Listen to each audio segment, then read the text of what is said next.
We're installing this 4-foot gate onto our garden right now.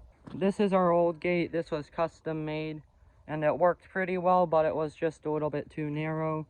We set this new post. I forgot to record it, unfortunately, but this was the old one and we're using that as a horizontal.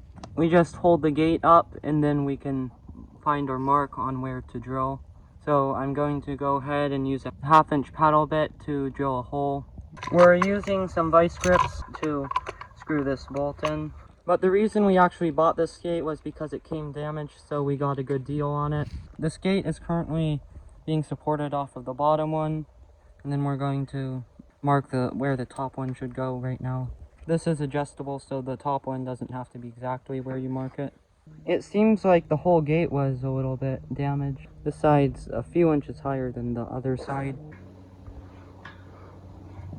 I'm using the method here and it seems to be working pretty well. I just wrap the fence around. Very good. Right now we're going to put some chicken wire on here just to block the animals from getting through. And I'm just going to use some zip ties to secure it. We've gotten the second layer of chicken wire up. And now all we have to do is cut it and then this will be done. So this gate improvement should be finished. And it looks way better now. I have a Discord server, link is in the description.